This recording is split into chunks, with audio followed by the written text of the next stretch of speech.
Thanks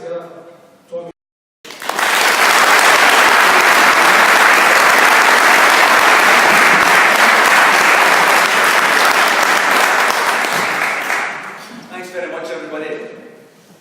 Can I just say at the outset, tonight's meeting is probably a prime example of why it is we're going to win this vote in September 18th.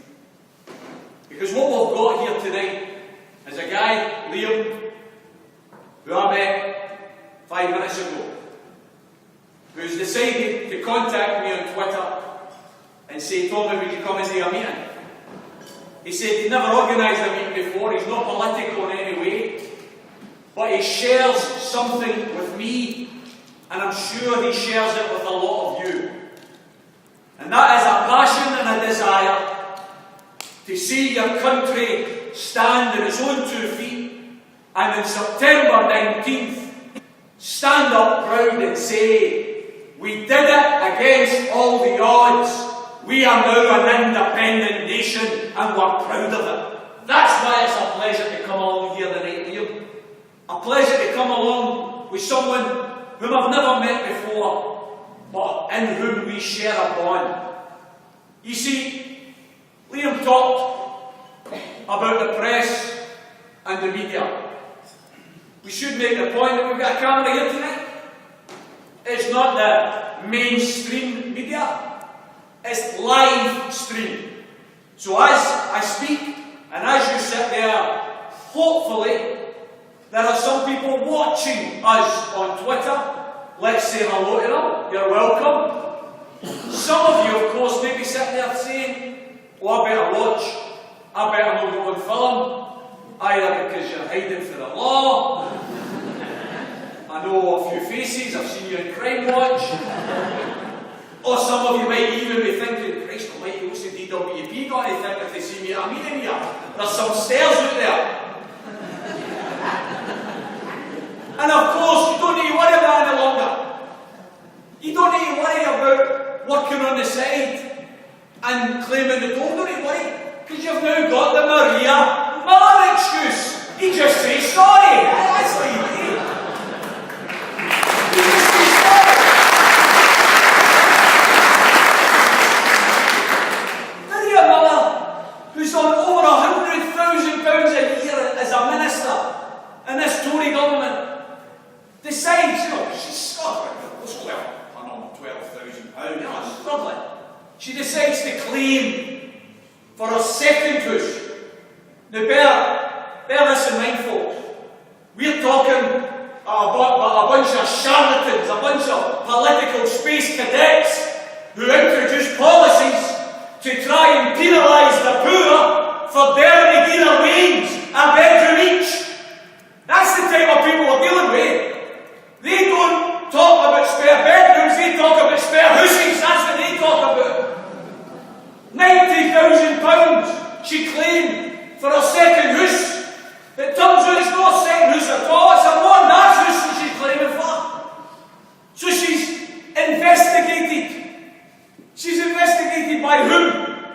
By her mates in the Parliament, fellow MPs, honourable ladies and gentlemen. Investigate her, find her guilty of failing to cooperate, and tell her to pay back £4,800.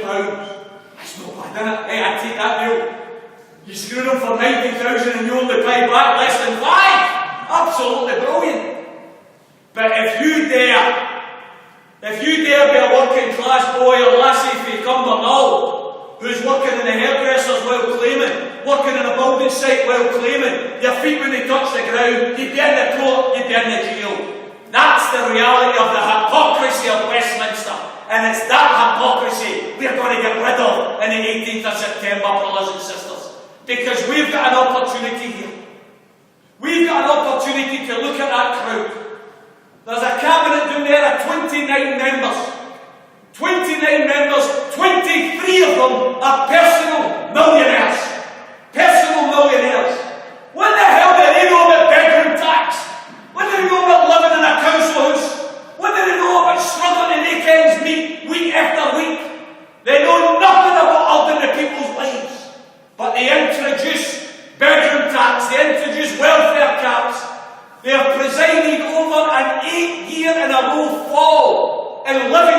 standards for working people. They are not fit to govern.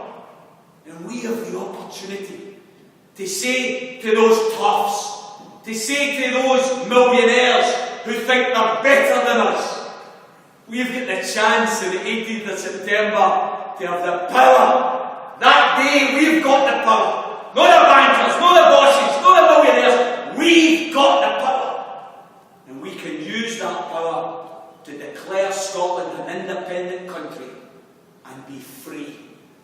Be free, brothers and sisters. What do we mean by being free? Am I over-egging the pudding? Are we really in shackles and chains? Are we really under tyranny?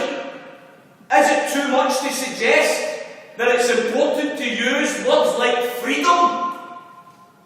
Brothers and sisters, I would argue, shackles and chains come in all different guises. What do I mean about being free? Tell you what I mean about being free. The bedroom tax is an example, designed to penalise the poor and the disabled. That's what it was, a poverty-seeking missile. To break up families, to tell working class families, how dare you have the kids of a separate bedroom, get them to share a bedroom. That's what these people are telling the poor today. 91% of the elected politicians in Scotland voted against the bedroom tax, but we still get the bedroom tax. We will be free from that type of policy. We will be free from a government down south that thinks it's okay to look at one of the biggest benefits that we've ever had in the shape of the National Health Service.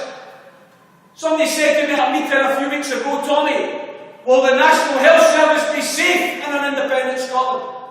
And I said, the National Health Service will only be safe in an independent Scotland. Because the truth is, what they're doing now in England is they're privatising it day by day, selling it off to the big business friends. They don't want a health service that looks for your pulse when you're ill. They want a health service that looks for your wallet when you're ill. That's the type of health service they want. We have to say that we'll be free from that interference in our health service when we vote independent. We'll be free from the constant attack on public services. These people don't believe in public provision. They don't believe in public care. They don't believe in looking after the elderly. They don't believe in giving every child a decent standard of life. What they believe is you get what you can pay for. That's what they believe in. We believe that the mail service should stay as a public service. They're going to privatise it. We believe there should be a living wage instead of a poverty minimum wage. They believe in a race to the bottom. Never mind a contract of employment. Let's have 0 hours contracts. So you don't know from day to day whether you've got a job. That's what they believe in. We believe in giving some dignity back to people in employment, real training, real skills, so that Scotland can get back doing what it used to do. Making things, producing things. Being a country that was revered across the world for its ingenuity and its engineering. That's what Scotland could be once again. And I hear people say to me, Tommy, I'm no voting independence because I don't like Alex Salmond. I'm no voting independence because I never vote for the SNP. Brothers and sisters, please, if we agree on one thing tonight, let's agree. This referendum on the 18th of September is not about Alex Salmond. It's not about the SNP. It's about Liam's Wayne and all the other Waynes in Scotland. It's about giving them something for the future. A country that's based on people, not on profit. A country that decides, instead of spending £100 billion, that's £100,000 million. That's how much the shower want to spend on a new generation of nuclear weapons. Think about it. Those are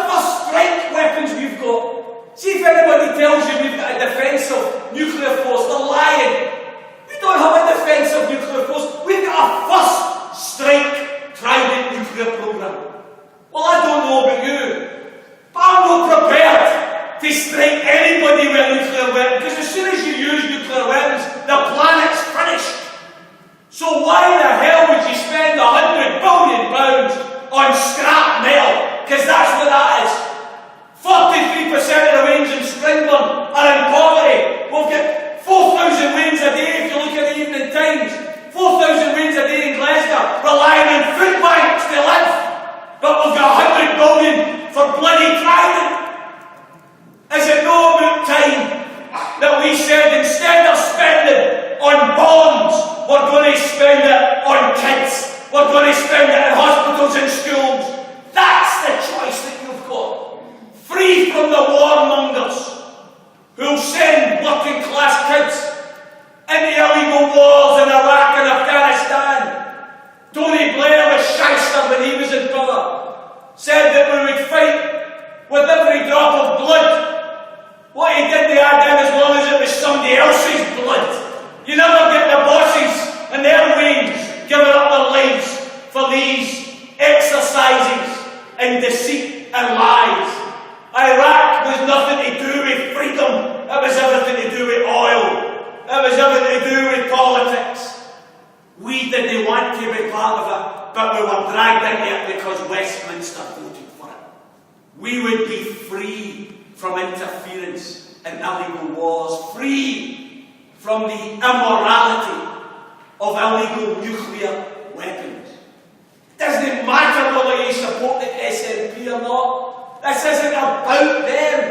This is about Scotland. Think about this for a moment. A wee example.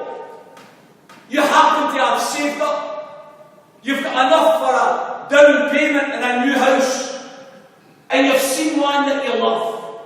It's got a lovely garden. It's got 3 bedrooms. It's got a nice wee garage. Oh, it ticks all the boxes. But you don't like the decoration. Is that going to make you buy the house? Of course not. Because once you've bought the house, you can change the decoration. Well, I would say the same in relation to any of you there, particularly an appeal to Labour voters who are worried about giving endorsements to Alex Salmond and SNP. Let's remember, the vote on 18th of September is about making Scotland a free country. There will then be an election in 2 years' time, in 2016. Then you can vote for whatever political representatives you want. And the irony of this is, the one party that stands to gain more than any other party is the Labour Party. Why? Because the Labour Party right now is heading in the same direction as the Tories. It's heading down. It's been heading down for years because it's lost its soul. It's lost what it ever belonged to. It's lost its principles. It used to be supposed to be standing up for working class people. Now it turns its back on working class people. How dare they? How dare the Labour Party only last week go into the Yes lobby along with these Tory bandits and vote for a welfare cap against the poor? A welfare cap? What about a banker's bonus cap? What about an MP's wages cap? What about an MP's expenses cap? We don't have that. But we have welfare caps for the poor. And the Labour Party supported it.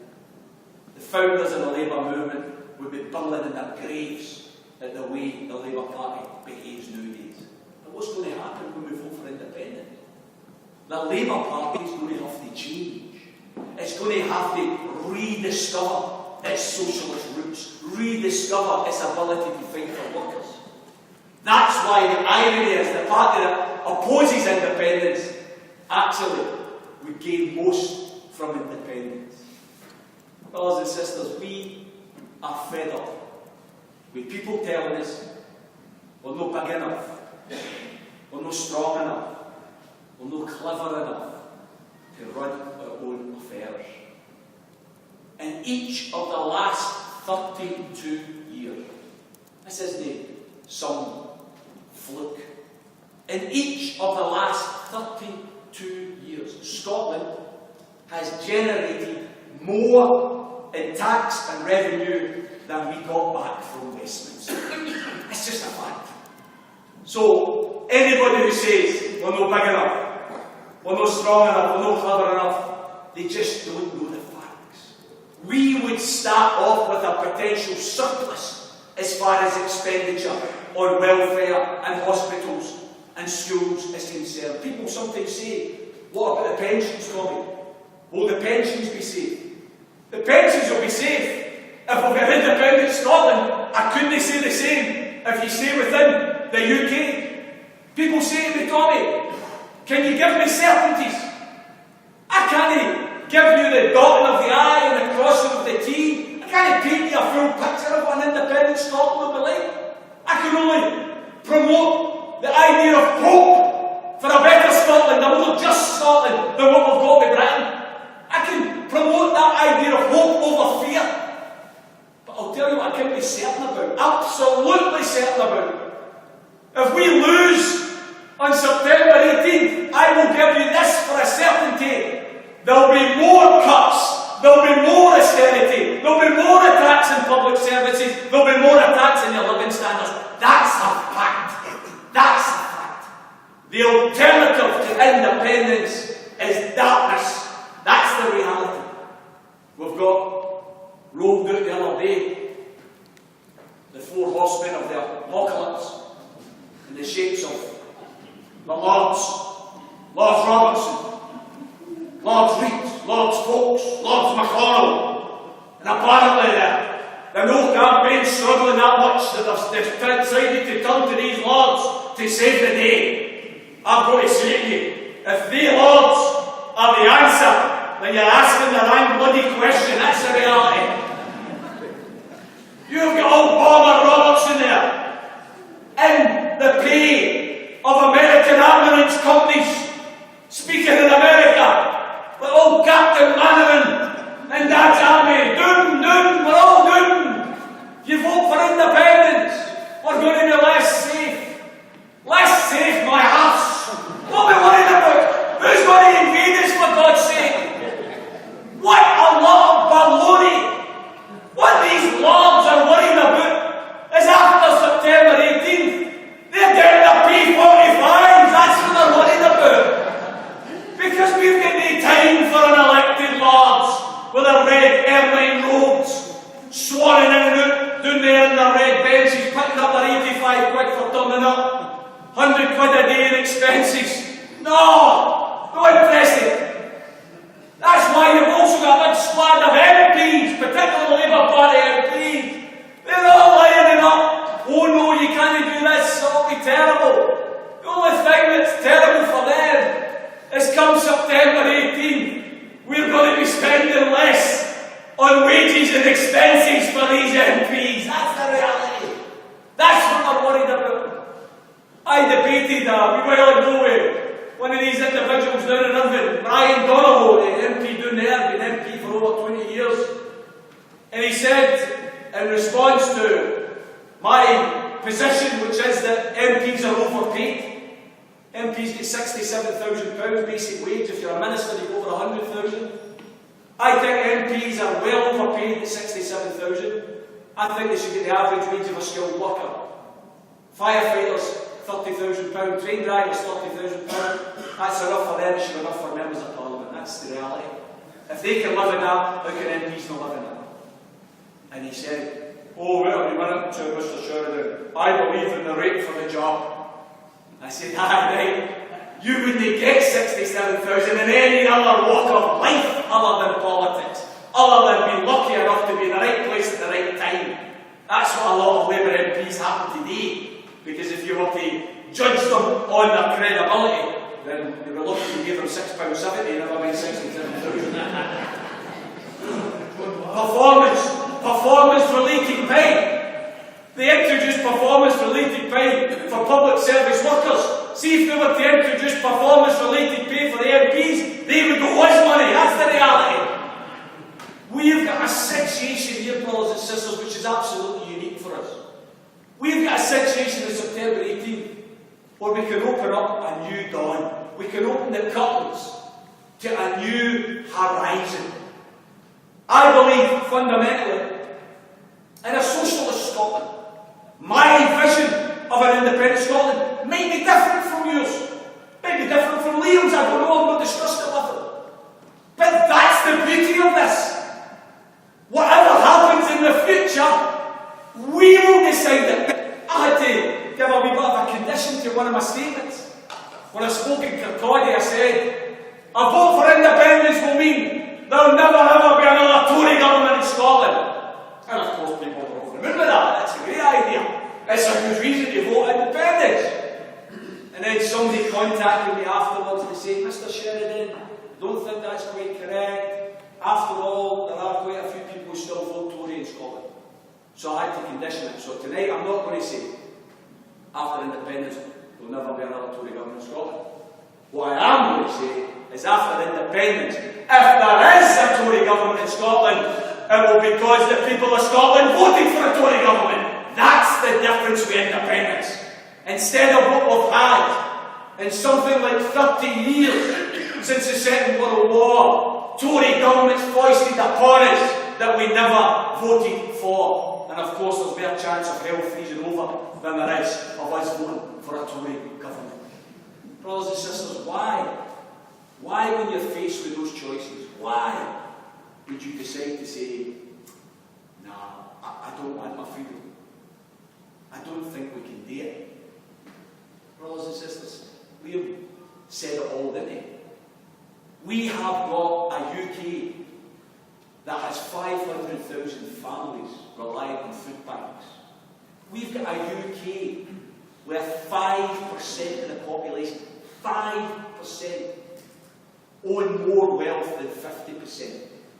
There's now 20 families whose combined wealth is greater than 12.6 million people. 20 families. We have got a level of inequality of wealth and power that is obscene, absolutely obscene.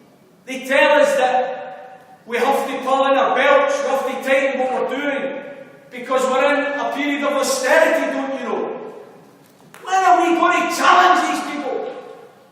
What is austerity? Austerity is punishing the poor for the mistakes and the greed of the rich. That's what austerity is. It wasn't your benefit claimant. It wasn't your low-paid worker. It wasn't your pensioner. It wasn't your asylum seeker. It wasn't any of those people that got us into the economic mess we're in. It was the bloody bankers and the bosses that got us into the economic mess we're in. Why the hell is it then that bankers' bonuses now are higher than what they were before the crash? Higher! They don't give a damn about us. They're back business as usual, like big fat pigs with their noses in the trough. They don't give a damn. And they think that they're untouchable. They think that they are all powerful. We have got the chance to knock that deck of cards down, brothers and sisters. We've got the chance with a wee cross. We don't need to throw a stone. We don't need to fire a bullet. A peaceful revolution. A wee cross to say, no, we reject all that austerity. We reject all that inequality.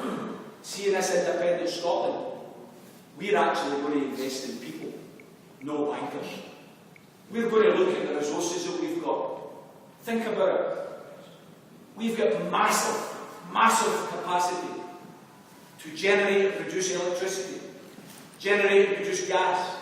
We've got oil. We've got land in abundance. We've got some of the best universities in Europe. We've got some of the best economic minds in Europe. We've got some of the best cultural minds in Europe. And an independent Scotland, brothers and sisters, see those resources we've got. I want them to belong to the people. I don't want to be ripped off any longer with privately owned electricity companies that charge you for using electricity and make money off it. See if this was somebody that was selling fancy t-shirts or training shoes. Fair dues, no. Trying to get you to buy one set of shoes instead of another set of shoes. Somebody makes money out of that, fine. That's competition. But electricity. What are you going to do if you don't use electricity? You can't survive. Gas is an essential resource. Oil is essential. Transport is essential. If it's essential, why is it private? Why does it not belong to the public? Part of the national wealth. That's what you've got to fight for in an independent Scotland. Take back the gas, the electricity, the trains, the buses. Run them not on the basis of maximum profit for a few rich individuals. Run them on the basis of the best possible service for the widest number of people. So that people can afford in the winter to have the fire zone. So that we don't have the scandal of pensioners dying of hypothermia because they're too frightened to turn on their fires. That's the reality, the potential we've got in an independent Scotland. I've got a bugbear, a real bugbear, in relation to the health service. We've got a fantastic health service. It's a great example down the road. I took my mother-in-law about 3 years ago to the Jubilee Hospital, Clydebank. And at that time it was a private hospital. I don't know if any of you have ever been there. My mother-in-law, like my mother, had breast cancer and she had to go there to get some chemo. And the health service paid the Jubilee Hospital, paid them to provide the service. So it was a private hospital that was making money out of the health service. And it was like a 5-star hotel, I'll tell you. It was absolutely first class. And I went in there and I thought, all hospitals know what this. Why is it that it's a private hospital, but you go to a public hospital and they're struggling, the paint's falling off the wall and all the rest of it? Why? Brothers and sisters, at that time, the Jubilee Hospital did a couple of thousand procedures every year. Jubilee Hospital is now a public hospital. Been taken in to the National Health Service.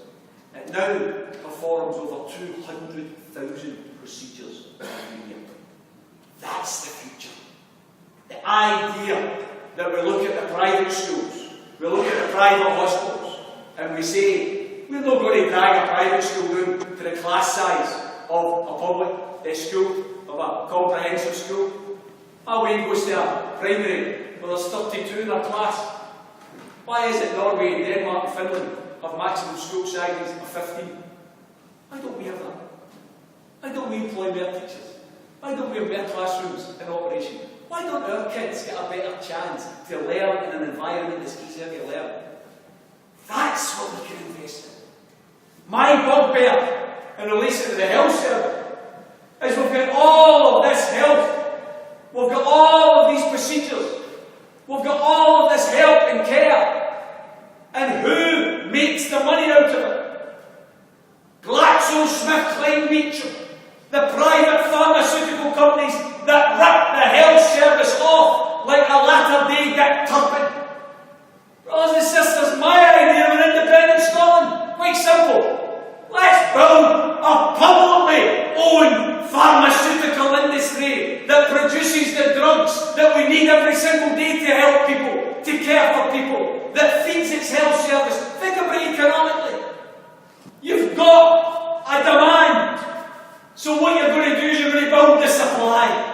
But you're going to build the supply based on providing for need, not chasing maximum profit. That's the type of vision that we can raise in an independent Scotland. Think about this one. Every single weekend, this doesn't matter what town centre it is. It can be Cumbernauld, it can be Glasgow. How many times have you been in shop and somebody, some poor soul, is rattling the can? Please help us. York Sick Children's Hospital, please help us. We're trying to get a new ward painted, we're trying to get a piece of equipment, we're trying to get an MRI scanner, or somebody in the other street corner, please help us. Cancer research. We're trying to raise money for research into cancer. Brothers and sisters know what my vision for an independent Scotland is. See, an independent Scotland, they'll not be on the streets. They'll not be rattling the cans. Because see all the resources that we've got in our rich, independent nation. We're going to spend it to make sure that people don't have to go and collect in the streets for the York Sick Children's Hospital. People don't have to go in the streets and collect for cancer research. Because we will invest in it. But you know who will be in the streets? Rattling the cans. It'll be Bomber Robertson and his mates. And you know what they'll be saying? They'll be saying, please help us. We want to build a new nuclear bomb. Could you please give us a wee donation? Here's a sticker. Here's a wee sticker for the wage.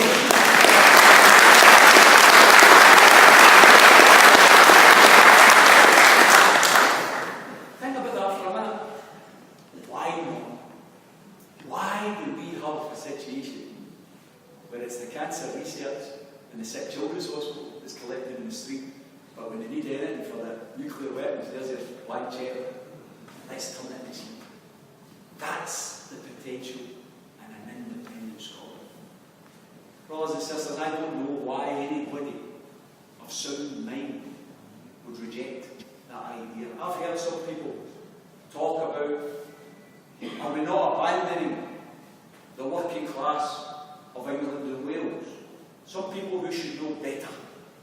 Some people who in the past I've considered as friends, who argue against independence on the basis that we're turning our backs on our brothers and sisters in England and Wales. I've heard it said that a Dundee bus driver has got more in common with a Durham bus driver than a millionaire in Scotland, so why vote for independence? My challenge to that argument is why leave it at a Durham bus driver? What about a Durban bus driver? What about a bus driver from any other part of the planet? Why is it that we have to accept the border of Britain, but we're not to have a border in Scotland? What is wrong with Scotland being an independent nation and still showing solidarity with working class folk in every other part of the planet? Are we suddenly going to turn our backs on the people of Palestine or Cuba or any other part of the world? Not ordinarily. On the contrary, if Scotland was an independent nation, we wouldn't have been sending anybody to bomb Iraq and Afghanistan. That's the difference. That's solidarity for you. When we have those people saying, what about our brothers and sisters in England and Wales? I say to them, we will do the same as we did 25 years ago. 25 years ago, we were involved in building a mass campaign of civil disobedience against Thatcher's horrible, hated poll tax. We got it first. We built an army of mass non-payment, and then we went down and we gave encouragement to our brothers and sisters in England and Wales who also built an army of mass non-payment. 25 years later, what I say to our brothers and sisters in England and Wales is where we lead, we hope you will follow. We're going to build a new Scotland that rejects the neoliberal economics of the big business and the bankers. Instead of investing in the massive salaries for those millionaires, we're going to invest in training our young people and giving everybody a living wage. We're going to invest in hospitals and schools, not in bombs. We are going to show by example that there is no need for the neoliberal Thatcherite policies any longer. I think independence in Scotland, rather than turning our backs on brothers and sisters in England and Wales, is offering a hand of friendship to our brothers and sisters in England and Wales, encouraging them to take their destiny into their hands as well, instead of allowing these political space cadets to continue to govern over them. We have got an opportunity, brothers and sisters, that comes very, very rarely. An opportunity for a new country, a new start. We have the economic base. We have the ability to generate the revenues. Do we have the courage? Do we have the backbone? Do we have the spine? I remember reading a wee proverb, a wee old Chinese proverb the other day. Never let those who say you can't do it get in the way of those who are doing it. We're going to have to develop some self-belief, brothers and sisters. Self-belief that we, as a small nation, we're no better than anybody else, but we're no worse than anybody else. We're going to stand up and be counted. just like the Finlands, just like the Norways, just like the Swedens, just like the Irelands. We're going to stand up in the county like a small country, proud of what it's doing, investing in education and health and children, rejecting nuclear weapons, rejecting war. You know, I had a wee debate with my friend George Galloway recently. George and I have a big disagreement over independence. And I reminded George of what he said many years ago in relation to the Trident protest that we were on. I was arrested probably about 14 times down there at Trident. That's why I keep going on about these nuclear weapons, you might have noticed. And one of these days, it was an awful wet day, and we were lying in the ground outside the nuclear submarine base. And I was there under international law in 1996. The International Court of Justice found that nuclear weapons were immoral and illegal. So I was there to uphold the law. Police didn't see it that way, unfortunately. And we all got arrested. And George says, he said, I heard the Polish say, you take Sheridan, we'll get the Algie.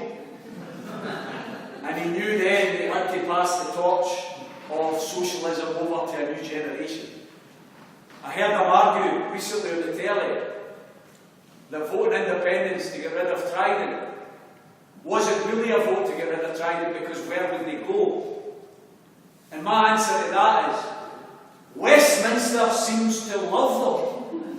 Let the River Thames of the Trident nuclear submarine bases, we're not having them decline any longer. That's non-negotiable, brothers and sisters. Absolutely non-negotiable. We have an opportunity to stand up and be counted, to take our destiny in our own hands, to listen to the inspiring words of a political hero of mine, a guy called Malcolm X. Some of you might have heard him.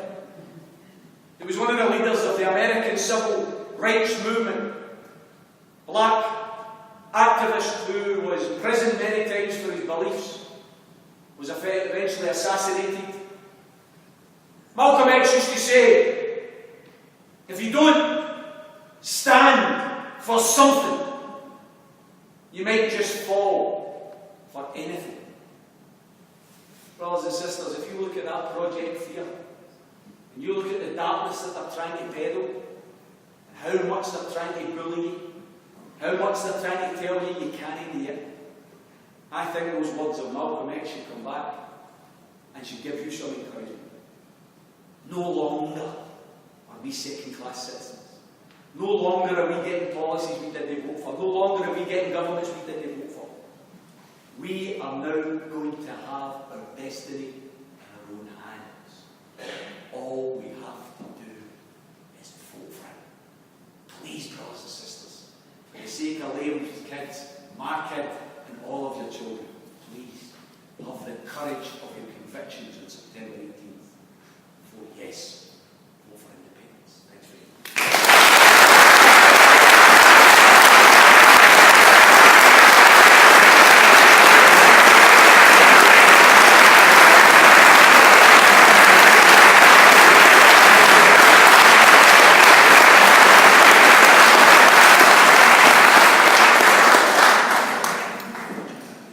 Thanks very much for that, John. That was fantastic. I would now like to welcome a question from the floor.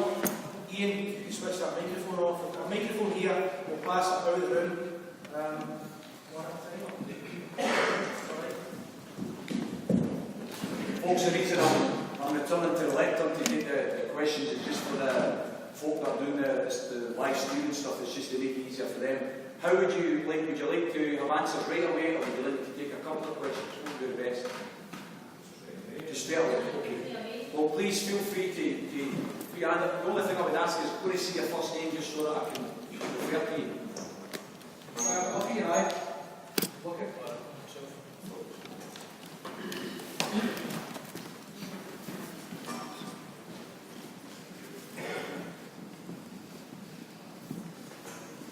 Hi Tommy, I'm Angie.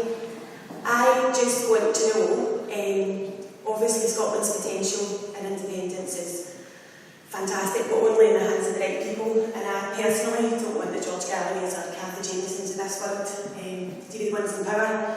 So are you and the Solidarity Party hoping to play a more active and more major role within the Scottish Parliament and an independent country? Please. Please let me vote for you. Angie, thanks very, very much. I'm touched and I'm inspired by your comments, and I really appreciate it, and I mean that. I've got to say to you, the same as I've said to a lot of people. Last night we had a meeting in Dundee, fantastic meeting. There was anything between 350 and 400 people turned up, and afterwards a group of individuals at the end were saying, look, you know, you're going to go back into politics and all the rest of it, you're going to be standing again. And the truth is, Angie, I don't know. That's the reality, because the priority for me right now, the priority is 5 months away, and everything else is on standby now. Because see, to be honest, see if we don't win this, I think we're going to get a kicking.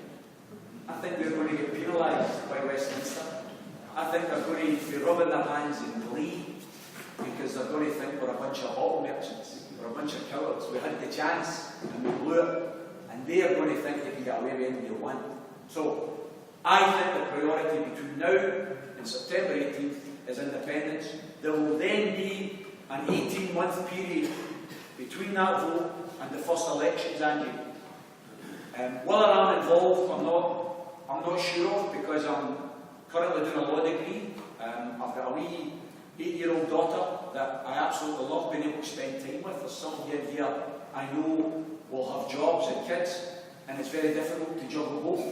You probably spend all the time you can at work, making as much money as possible for your kids, but when somebody asks you when's the last time you actually spent time with your kids, you probably look back and think, oh, actually I done a couple of nights overtime, I done a weekend there. Why? To provide for the kids. But in actual fact, you're losing out on that quality time with the children as well. That's a work-life balance that we've got to work at, isn't it? See, in an independent Scotland, I want to do what the French are doing. They've already got a 35-hour week, and now they're moving towards a 4-day week. A 4-day week. The productivity is better than us. So it's not as if you have to work 40 hours a week, it makes you more productive. Every single economic study has shown that if you've got a shorter working week, you actually work harder, because you're working a less focused amount of time. You know you've got a lot of leisure time, you know you've got time with your family. Personally, I don't want to want people into early graves. I want people to have a bit of time after they retire that they can enjoy life. So that's the type of thing that I think I would like to bring to the table, Angie, in the future. But whether it's as a political candidate or not, I don't know.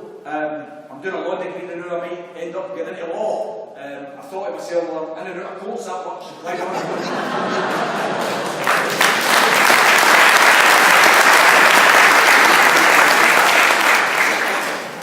I go and learn a wee bit about it? It seems I'm going about it the right way, of course. Apparently, you're supposed to learn about the courts before you actually go into them. But that's the type of thing that I'm involved in, Angie. So I can promise you, there will be, after September 18th, there will be political movements and parties that will be putting the type of stuff that I've talked about on the agenda. There will be a menu for everybody to choose from, undoubtedly, Angie. And the difference between that menu and the menu for Westminster is that people of Scotland will decide what government to get, not anybody else. That's what the whole point is. But thanks very much. And if I'm not mistaken, I think you follow us on Twitter as well, eh? Brilliant. You had I think you had a nice day today. You said you were a day off or something. I love the day. I'll let everybody know you had a day off today. Thanks very much for that, Angie.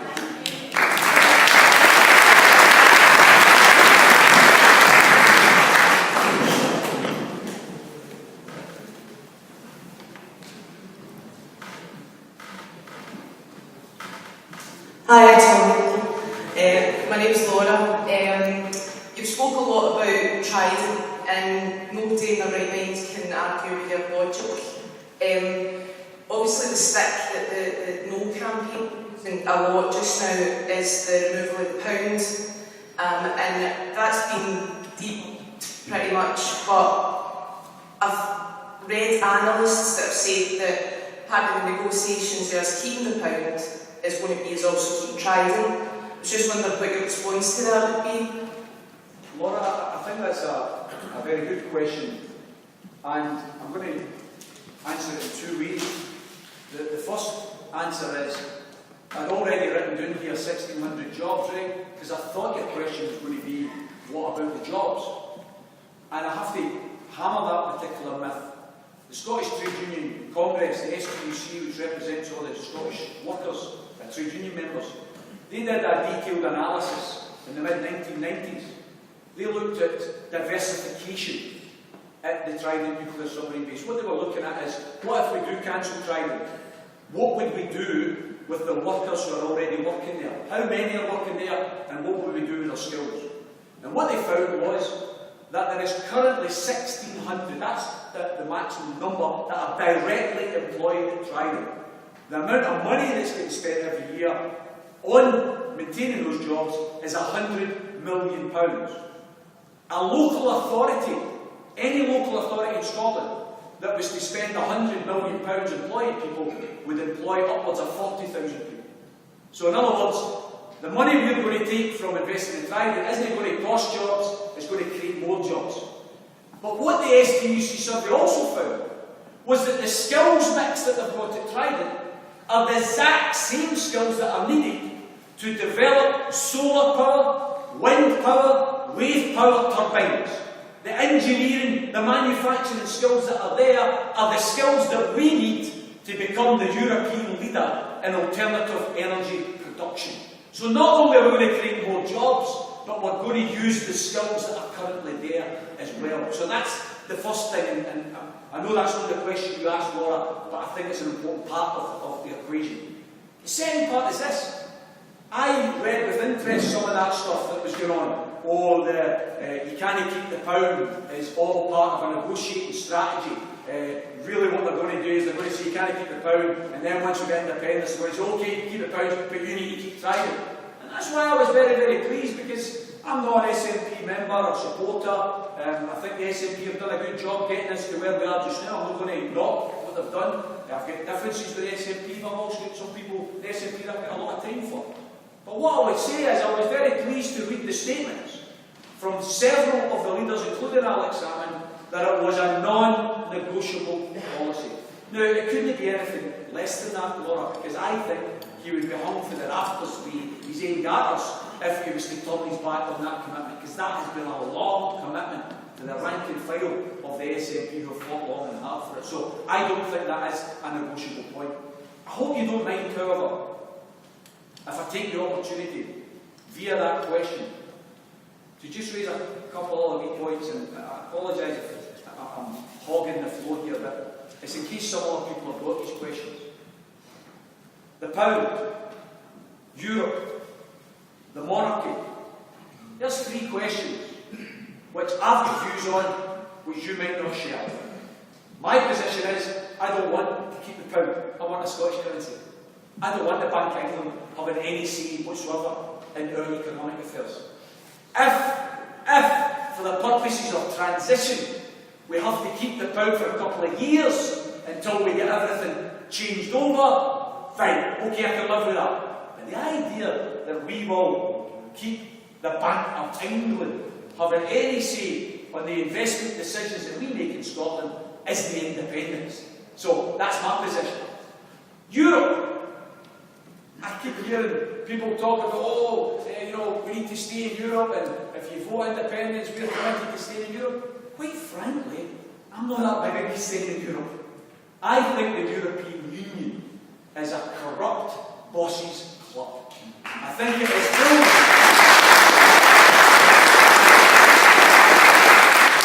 I think it is full of corruption. I think it is full of people who want to privatise public services. Many of the things that happen in Europe, they drive privatisation of services all over the European Union area because they want big business, they want capitalism, they want private enterprise. See me, I want a publicly owned mail service, a publicly owned rail service, a publicly owned electricity and gas and oil. Why is it that all the countries in the Middle East all own their own oil? Why don't we own our oil? Some of the reasons that they're so rich with their massive hotels and their beautiful big roads is because they own their own oil. Why don't we own our own oil? But the European Union would say it's anti-competitive. Well, if they say it's anti-competitive, that's not a club I want to be a member of. So there's another argument that we can have between now and the elections of 2016. Similarly, and this isn't a huge point, but I've had a go, quite rightly in my opinion, at the unelected Lords. Why wouldn't I then also make the point that I don't think we should have an unelected crown? I don't think that the monarchy should have any say whatsoever in our laws or the way we run Scotland. I'm not against them personally, I couldn't care less. But quite frankly, I get fed up to the back teeth of people attacking the so-called Scourgers, and they forget the biggest benefit recipients live in the House of Windsor, and we don't attack them. So from my point of view, I'm not having one class folk getting attacked like that without pointing out that there is a grave inequality here. That's something that we can take up in the next couple of years as we move towards an election. Personally, I'd like to see referendums on these questions, on the pound, on Europe, on the monarchy. By the way, I might lose the referendum on that. Fine, but it's the people of Scotland that will have decided it. The people of Scotland will have decided whether we keep these things or not Westminster. That's the difference. Any other? Yeah, there's a chat there. Hey, Tommy, he's back. It might seem strange that it seems the first two people in question are women, but the biggest percentage of people who don't are undecided are women. How could you convince 52% of the population to vote yes? I mean 50% who are women to turn the vote to yes. Mick, again, a lot of the studies have shown that there are a large section of women who are as yet undecided or are saying that they might vote no. I've got to say to you, if you were to ask this question to me last October or November, I would probably be saying to you, listen, we've got to keep fighting, but I think we're going to lose.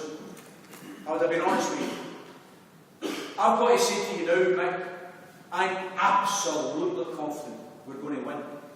I think there has been an absolute sea change in the first 4 months of this year. I think the Project Fear, the bullying, the scare stories, I think it's backfired spectacularly.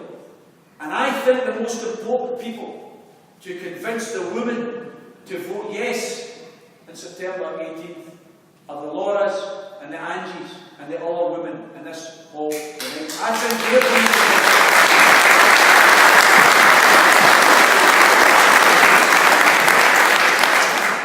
they're going to convince other women. And I think you and everybody else will be part of that, because you know what's happening here. I mean, let's face it, I just talked about a meeting we had in Dundee last night, 350, 400 people. I was in Oban last Thursday, 500 people. We're here tonight. Liam was saying to us, I think, what did you see, about 200 chairs? 200 chairs. Right, so you've got nearly 200 people in here tonight. This is a grassroots movement. The likes of which we've never seen, certainly since the days of the poll tax. That's the only thing I can compare it to. This is real grassroots. See this type of movement, this type of feeling? It's not getting picked up in the mainstream media, but it's beginning to develop. To me, it's a bit like the Swan effect. It looks all calm on the surface, but underneath the water, there's a lot going on. People are beginning to realise that we've got a chance of winning this. And I think we're going to surprise all the pundits. We're going to win on September 18th. I look at the use of social media, and social media has got a lot of things that are poor about it, and a lot of downsides to it as well, right? There's no doubt about it. The thing about it, Liam contacts me, doesn't he know me, sends a message, Tommy, I'd like to organise a meeting in Cumbernauld. Would you come along and speak? Woody a day, I've never organised a meeting before. And I said, look, identify a hall, give me a couple of dates, and if I can make it, I'll be there. Within 3 days, to get back to us, I've booked the hall, and I've already got 90-odd groups saying they want to come to a meeting. That's the power. That's the power of social media. I done a speech on the 23rd of January up at Kirkcaldy. 300 people turned out. It was filmed. It was put on YouTube. It's now at 115,000 views. 115,000 people have played that on YouTube. Why? Because there is a thirst for this. There's a thirst for ideas. People are either convinced already, but they want to be sure, or they're not quite convinced, they want to be convinced. I think this is a process, brothers and sisters, and it's a process that's going in favour of yes. I think we're realising that this is a once-in-a-lifetime opportunity, that it would be a scandal to reject. And that's why I think, Mick, we're going to convince enough women, we're going to convince enough elderly, we're going to convince enough men, and I'll finish on this. I was speaking to my friend Martin as we were coming through in the car about the news just 2 weeks ago, which I found so encouraging. And it was about 16, 17-year-olds. I don't know if you've seen the news yourself. They've actually revealed the figures now for the number of 16 and 17-year-olds who have registered to vote. As you may be aware, 16 and 17-year-olds are only allowed to vote in normal elections. But in this election, because of the importance, because it's about their futures, quite rightly, the Scottish Parliament has enfranchised 16 and 17-year-olds. 75% have registered to vote so far. 75%. Now, see, if this was a general election, you'd be lucky if it was 7%, let's be honest. I think a lot of people are turned off by politics, and I don't blame them, because so much of politics is full of smoke and mirrors, lies and deceit. People often don't vote in elections, and I hate that, because people fought and died to get us the vote. But I cannot blame people sometimes for not using their vote, because they think that they don't have a decent choice. This isn't an election about parties. This is an election about their country. That's what makes it different, and that's why I'm confident we're going to win it now. Anybody else? Up the back, and then chat with you. My name is Drew. Told me I work with guys every day, and we're all confused, and I come up here tonight for some clarification. I wanted to find out what was the right thing to do, because the guys I know you think we're going to win, and I hope we do right, because I wasn't sure what you did. The guys I work with, they're saying no, we're not sure, because we didn't know about the currency. I know you've asked the questions. The currency, the National Health Service, all this, what Great Britain's doing for us now, and I just wanted to know, clarify some points for us, please. Drew, I hope tonight you're going home and you're going to go into work tomorrow and you're going to say to your mates, health service. By the way, don't you know that we already run our health service in Scotland? The Scottish Parliament runs the health service. Our health service is nationalising the private hospitals. Health service in England is privatising the hospitals. That's the difference. So say to your mates tomorrow, you're worried about the health service, you better vote yes. Because if we go down the road of staying in the UK, it will only be long before they cut our budget and they don't allow us to keep our health service in the public sector. Pensions. These people are going after the pensioners. There's no doubt about it. They've already changed the pension system so that it'll make it harder for pensioners to save. Every shape of life as far as the economy is concerned, it's going down the Swanee as far as the UK goes. They have got less security as far as jobs are concerned. 0-hour contracts, they don't care. They don't care if youngsters go into work one day and they're told they've got a job, but they've not got a job the next day. Absolute disgrace. We up here, we're fighting for everyone to have a contract of employment. Is that really the minimum you would want for your wage when they go to work? Instead of having to phone up and say, am I working today? That's the type of thing, Drew, that we've got to say to your mates. And by the way, let's be honest about it. It's going to take a bit of heart as well, and a bit of hope. And whether we like it or not, there's no nice way to say this. But some people are fear. Some people, they just don't have the ball. And I think we've got to say to these people, listen. Well, I was going to say something I shouldn't say. I was going to say grow up. I said that. But anyway, I guess I'm on live stream. That's not the next thing to say. But what I really do mean is, honestly, we can have all the arguments, all the technical arguments, we can answer the question on the currency, we can answer the question 32 years generating more revenues, 32 years in a row more revenue than we've got back from Westminster. We are a self-sufficient country, there's no doubt about that. But personally, I don't think this vote is going to be won by the heat alone. I think the heart's going to play a massive part in this vote. See, if you don't believe that we can build a new Scotland, you're not going to vote for it. I think we have to raise the belief. We have to raise people's sights, raise people's vision. That's why the meetings I attend today have a title of Hope over Fear. Hope of what we can deliver for our children in the future over the fear of change. They've got an advantage, haven't they? Because there's a small c conservatism in most people's lives. Most people resist change. We've got to overcome that. We've got to show that this change is positive. This change is necessary. I think we're doing it. And through our hope, you feel a wee bit better than Laura, that you've got some arguments. I think there's a wee pamphlet that's, if you've not got a pound, no whatever, just take one. But there's a wee pamphlet outside that, I'm not saying it's the be all and end all, but the speech I gave up in Cumbernauld that's been viewed by 115,000 people, we've now turned that into a wee pamphlet. So it's all the words, and there's a lot of good arguments in there, a lot of facts and figures. Get one of them, and hopefully you got me read it tonight and go in the morning and try and convince your workmates. If you could, I don't know if there's 5 or 6 of them, if you can convince 2 or 3, we'll win it. You might not convince them all. Sometimes, you can take a horse to the water, but you can't make it drink it. But thanks for that.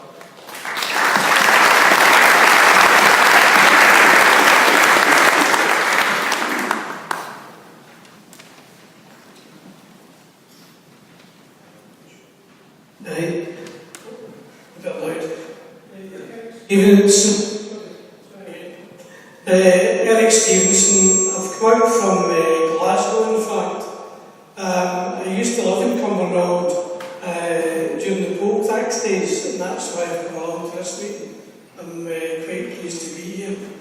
I think, first of all, I've only got a question, just a few comments, if you don't mind, Tommy.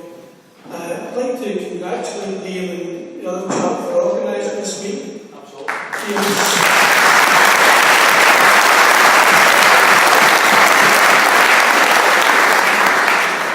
I had a few words with him earlier on that he was a bit concerned about the attendance. I can tell him that during the poll tax campaign that I was involved in, along with Tommy, that we had maybe sometimes 2 men and a dog, and sometimes it was only the dog. As far as I'm concerned, this is probably, in my history of being in Cumbernauld previously, is the biggest public meeting that I've been to, so I think it's congratulations as well.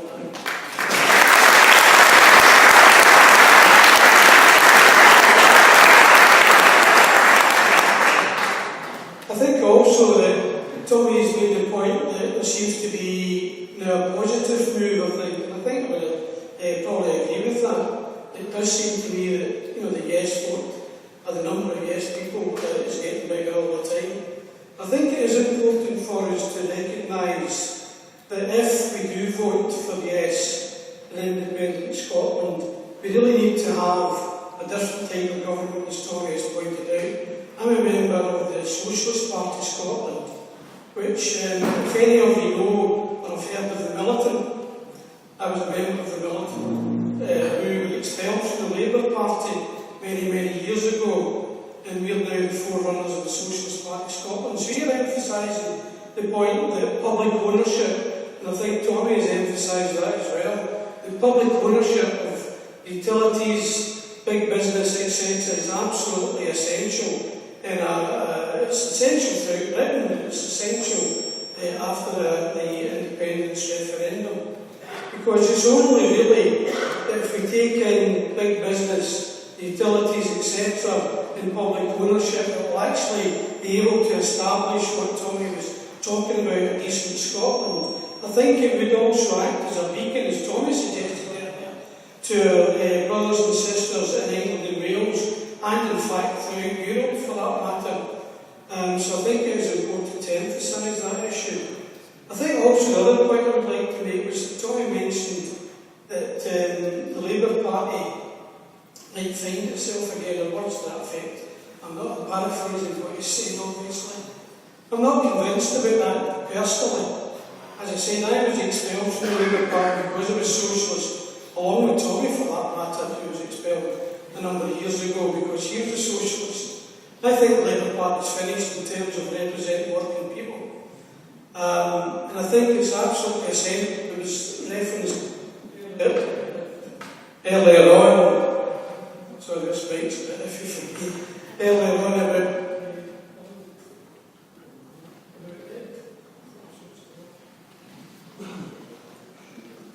Hello.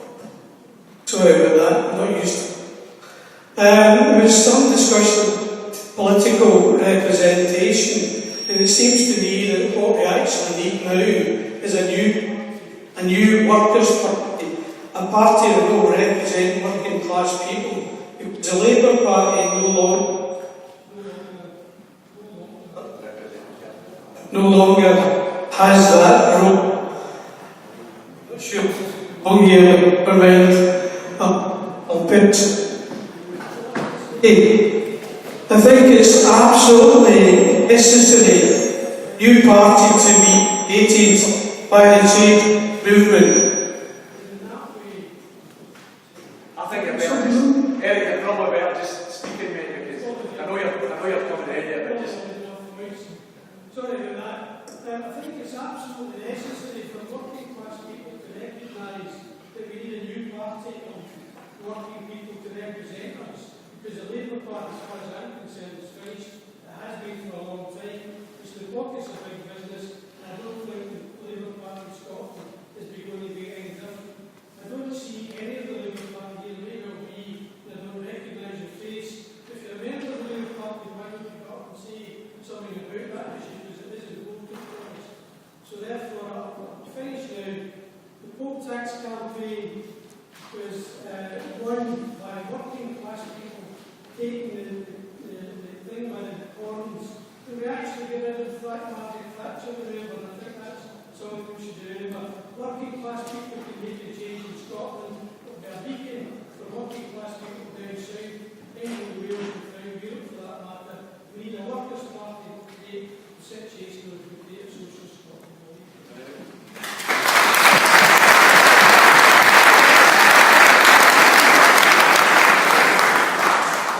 Just for anybody, hopefully the points that Eric made there, and I know it's difficult because the mic kept coming and going. And I've got to endorse it 100%, Eric, because my idea of the Labour Party being rejuvenated is the current leadership getting kicked out in their arses, and the trade unions taking it back to where it belongs, and that is a workers' party. I hope that happens, because I hope any new workers' party that is going to be a party that represents the type of things that I've talked about tonight and that Eric's talking about, any new workers' party needs the trade union movement to back it.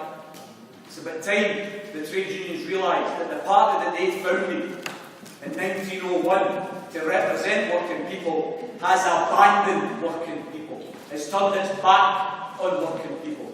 We need the trade unions to show a bit of vision and a bit of gumption now, and to fund a new political party that gives some hope and vision to ordinary folk. So that's my vision, Eric, and I'm sure you and I share that vision as well. But I do think the point about public ownership is vital, folks. It's no use changing the flag that flies above the town halls of Cumbernauld and every other town and city of Scotland to a St Andrew's flag. Pensioners are still scrimping, saving to survive, and Wains are still relying on food bank. I don't want an independent Scotland that is as poor as it was as far in the UK. I want an independent Scotland that is richer in resources, richer in spirit, richer in culture, richer in vision, because we own and control the resources of our country. That's the prize. Dead important to make this point, folks. Independence isn't the end of the journey. Independence is only the start of the journey. That's what we have to bear in mind.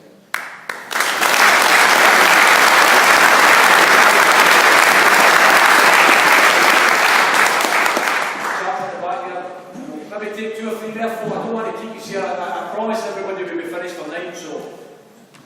Okay, thanks, Tommy.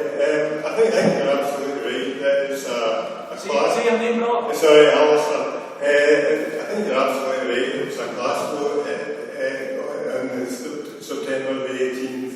I mean, any campus in the working class areas, you'll find very quickly that the majority of the large majority of people you talk to are for a yes vote. I mean, I thought Nicola Sturgeon last week was clever in saying that talking about people that would normally vote Labour or in the Labour Party and getting them on side. Because I think the referendum is going to be won and lost by Labour voters, so it's or people that normally vote Labour, so it's absolutely essential that we get out there and get talking to people who normally vote Labour, because we could actually win what's them round. And the other thing of course saying is, I mean, Eric mentioned the poll tax, with the example of the bedroom tax, where the established parties didn't want to do anything about it a year ago, that were forced by ordinary working class people campaigning to shift and change their minds. You've got to remember that after the referendum, ordinary working class people can do the same sort of thing again if the people in government try to bring in anything like that.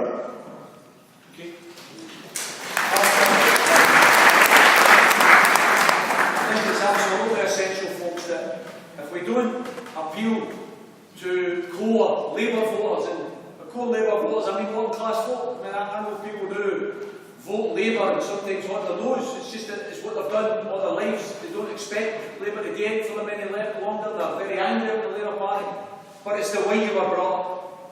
Working class folk, you know, that's what we did, we voted Labour. We've got to appeal to that core vote, the sense of social justice, the sense of community, the sense of right and wrong. Who in their right mind believes that staying with this shower is the right thing to do for working class folk? Come on.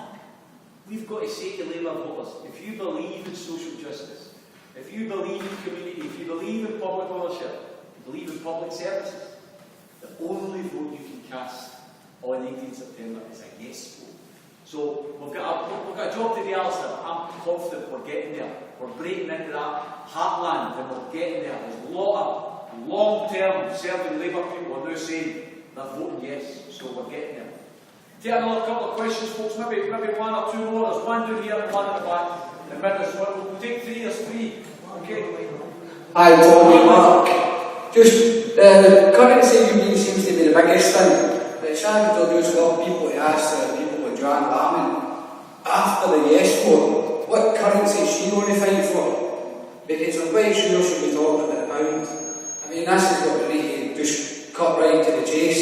Because a lot of businessmen and a lot of people don't want to vote yes because of the currency.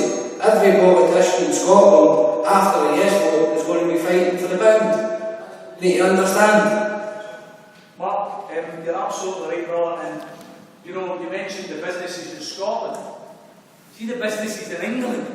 They're going mental about this idea that if Scotland goes independent, they're going to change the currency.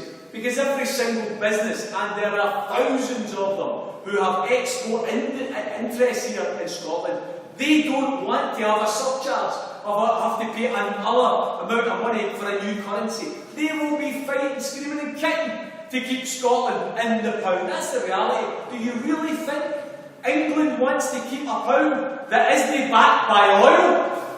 Because the pound they do, it's not the strongest currency in the world. As soon as you remove the petrol from it, in terms of the oil industry, it becomes an even weaker currency. It's all scaremongering. It's all scaremongering.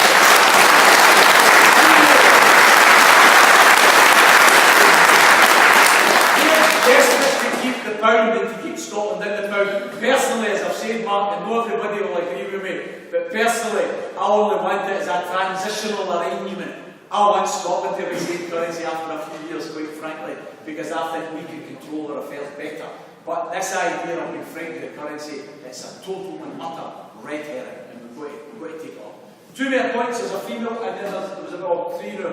And there's an online one as well. Grace, I don't know if we're going to get finished on this. I mean, just keep my answers short. Hi, I'm Anne. I hear what you're saying about the European Union and your thoughts and your views on it. One of the big concerns that I've heard about is a lot of the wealth that's generated by Scottish companies is generated because they've got contracts with other companies within the European Union. If we create a window where we're not members of the European Union, either short or long term, what are your views on the fact that these companies overseas can then renegotiate these contracts and may not have the same confidence in the companies that they had before to be able to continue business as it was, so the wealth might not any longer be generated in Scotland? It's a good question, Anne, and as I said earlier, the debate that we're having is whether we're going to vote yes for independence. The debate over whether we stay in the European Union, whether we have a different currency or other questions can all be dealt with as part of the process after we have our independence. Actually, a lot of them are irrelevant unless we have independence, because the truth is, the way things are going, there's a chance for the wrong reasons, by the way, for xenophobic reasons, you might get England voting to pull out of Europe and drag everybody out of Europe, and by the way, we won't ever say it. Scotland will go out of Europe whether we like it or no. But personally, I think we have to look to the Norways of the world. We have to look at the other parts of Europe that aren't members of the European Union, but have very good trading links with Europe. You don't have to be in the European Union to have trading links with Europe. People want to buy our whisky, they want to buy our tap, they want to buy our products because of the quality, not because we're members of the European Union. But to be frank, Anne, it's a good debate that we could have, and we might disagree with it, but we're not going to follow about it because we're going to be an independent country and we'll take that decision on our own rather than Westminster take that decision for us. Chap down here, and then there's an online question as well, I think.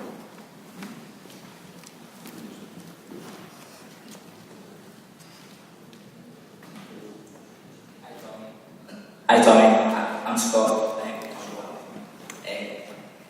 I'm always going to yes vote than voting yes, but the key issue for me is I'm under 18, a lot of people under 18 are voting, as you said, there's 75%, and I know quite a lot of people who will vote no, but I feel the key issue behind that is they don't know the facts.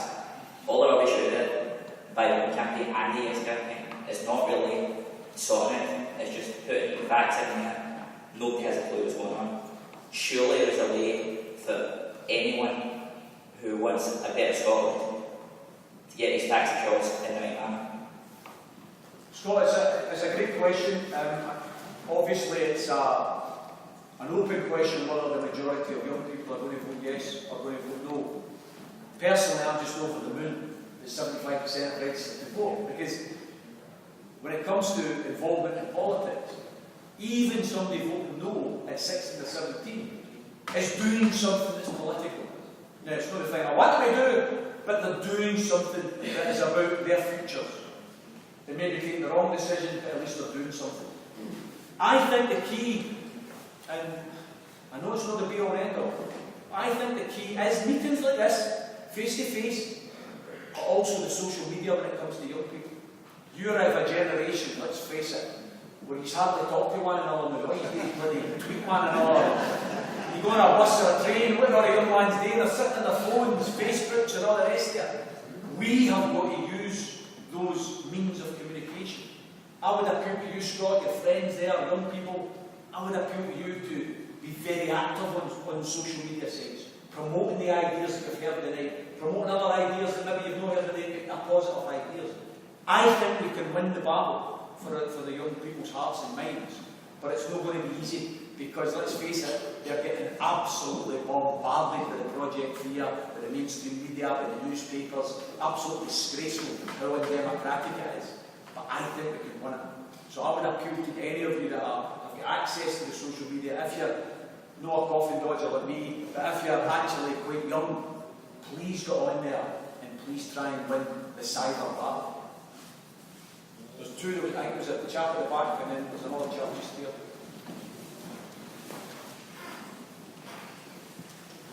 And then we'll wait up, folks, because I know it's getting on. I want us all to leave together. Mr. Sheridan, You better just shout, man, honestly. Hi, Mr. Sheridan. I've got a multi-part question for you. First Going to use your name first one. It's Craig. Craig. They kind of relate to one another. The first being, what do you see as Scotland's future, your vision for Scotland's future? Because you alluded earlier on our depth of natural resources and our current currency state, and how we wish to transition to another currency. Now, what would your stance be on cryptocurrencies and how we go forward? Do we continue to exploit our natural resources, or do we invest in technology and our children and reclaim our technological powerhouse in Europe which we once were? It's a very good question, because I don't know the answer to it. I don't know what cryptocurrency is, I'm sorry. I'll wait for my hand up. Investing in technology, investing in our children, shorter working week is all about investment. Because if we invest in technology and we invest in skills, then we can release people from having to work 48 hours a week, and we can get them to be working 30 hours a week. We can get them to have more time with their family, more leisure, pursuits, hobbies, all the types of things that we would all like today, but you can't because you're working so hard. That's the type of vision I've got, Craig. I think we have the potential. See if we were, let's face it here, see if we were a poor, backward, illiterate, agrarian country that didn't have the resources, that didn't have the brains, that didn't have the land. See some of the stuff I've talked about? We probably couldn't do it. You know, you can't build a proper house with just straw. You need the bricks and the cement. You can't build a new Scotland unless you've got the resources to do it. We've got the resources to do it. We have got the technology, we have got the skills, we have got the ingenuity, we've got the drive. What we don't have is our freedom. And that's why 18th September is so important. But I'm sorry, I don't know what cryptocurrency is. I apologise for that. No, it wasn't yourself, it was the chap just in the middle there. The wee bunner. I think that's the last one, folks. He's well shouted, brother. Olsen. Big argument that big players debate always about the oil and all that. It seems a bit complicated. How would we get it back now and get the fortunes of the oil and that again and pass back to how long would it take to do this and that? Okay, Wilson, that's a good point about the oil. Territorially, the oil belongs to Scotland. The oil, there's no doubt that the oil resources are part of Scotland's. The debate that I want and the fight that I want is I don't want it to be known by all of the American companies that currently exploit that oil. We get a tiny percentage of the oil revenues in taxation. They get the lion's share in profit. Right? I want to turn that on its head. I want us to get the lion's share in profit. Well, the way we would do it is the same way, if you think about it. How did we lose gas, electricity, trains, British Airways? Some of you are old enough in here, some of you aren't. But some of you are old enough in here to remember when you used to own it. Oil was one of the resources that used to be part state-owned and they sold it off. Gas, they sold it off. Electricity, they sold it off. The trains, they sold it off. How did they sell it off? They voted in Parliament to sell it. How are we going to take it back? We're going to vote in Parliament to take it back. That's exactly what we're going to do, Wilson. Parliamentary sovereignty is the highest law in the land. There isn't a higher law. Once we're an independent Parliament, when we vote for something, that is the law. That's the law of the land. And that's how we're going to take the oil, the gas, the electricity. We need to win the argument politically. That's why the point that Angie and others have made is important.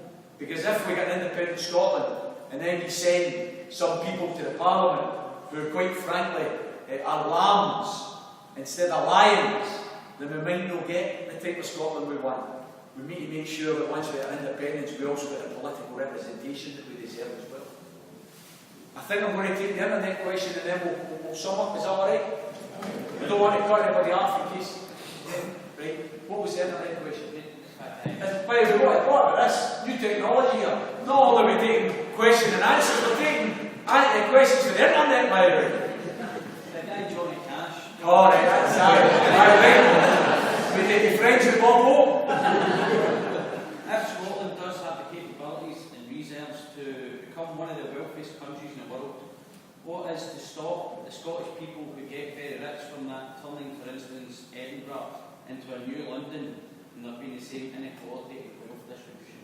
It's a reasonable question from Johnny Cash. I'm sorry if I had to go your name if you're listening. I think that's all related to the points that have been through this meeting tonight about political representation after independence. Because if we rise up here to claim our destiny and claim our country, and then we go back to the house after that and say, right, that's us, we've done our job, then the points that Johnny Cash is making could be right. Because what you could get is the development of an elite in and around Edinburgh and Aberdeen, oil-rich Aberdeen, where people then would think, oh well, we run the show now, and we're going to take the wealth, and they forget all the commitments about tackling poverty and tackling inequality. What they're more worried about is their own bank accounts rather than everybody else's bank accounts. The only way to stop that happening, brothers and sisters, is after independence, you stay switched on. You don't just go back to the house. You stay switched on and you make sure that you engage politically. I want a constitution for Scotland. I want a written constitution. I want you to know your rights. Right now you don't know your rights. We've got an unwritten constitution. You don't know your rights, it's all conventions. I want a written constitution that tells you your rights, that tells you what you can do politically, what you can't do politically. I want things to be enshrined there, like the right to a home, like the right to a job, like the right to a living wage. I want that enshrined in a constitution. Tell you what else I want written in a constitution. I want political representatives to be able to be recalled. I don't want MPs or MSPs getting elected for 4 or 5 years and then you can't get about it. I want them to be able to have a contract of employment that is legally enforceable. So if an MSP says to you, vote for me and I'm going to fight to save a community centre, see if they get elected and then they don't fight to save that community centre, I want you to have the right to recall. Get enough signatures on a petition to have a re-election. I don't want a once in a 4 years political democracy. I want a constant political democracy. A living political democracy. That's the type of thing we should have in Scotland. We've got the technology for it. We've got the vision for it. We've got the wherewithal for it. Let's have that type of politics. That's general engagement. Brothers and sisters, I'm going to bring things to a close. I'm sorry we went a wee bit beyond 9 o'clock. I'm going to thank all of the internet viewers who have been watching. Thank them for doing it. But I'm going to give you the biggest thanks for taking the time out your night to come along here tonight to sit and listen to the case for independence. I hope that each and every one of you now are going to be crusaders, going to be campaigners. We're not going to win this on the basis of me or Jim Sullers or other speakers speaking at public meetings up and down the country for independence. Yes, that's important, of course it is. But the most important campaign we've got is you. Is you speaking to your family, you speaking to your friends, you speaking to your workmates. Aye, and you're not going to win every argument. But I'll tell you, Muhammad Ali used to say, getting knocked down isn't what's important. It's whether you can get back up again that's important. That's what we've got to bear in mind here.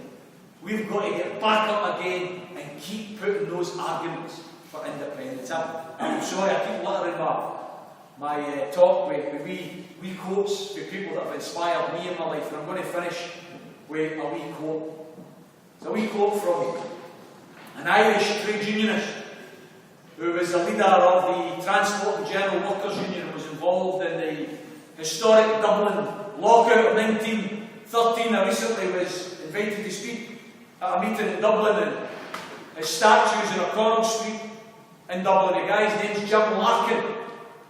And on his statue there's an inscription that is absolutely relevant for this debate over this next 5 months. Because we are against, make no mistake about it, see the fear and the scaremongering you've had, you ain't seen nothing yet. The next 5 months you're going to get more of it. You're going to get more attacks, more fear. They're going to try and bully you, they're going to try and frighten you. The inscription in the Jim Larkin statue reads, "The powerful only appear so because we are on our knees. Arise, brothers and sisters. Let's arise on the 18th of September and let's vote for independence."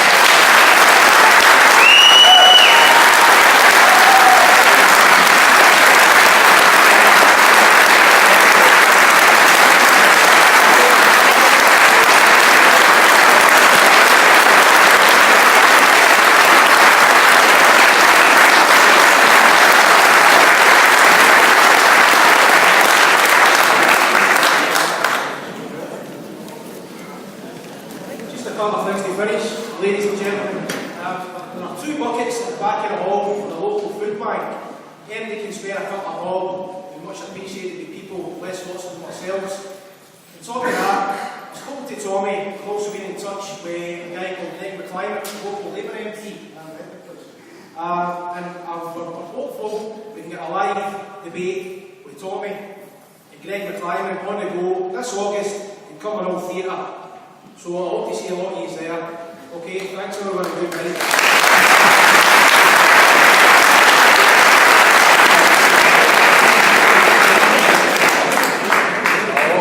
It's okay. It's okay.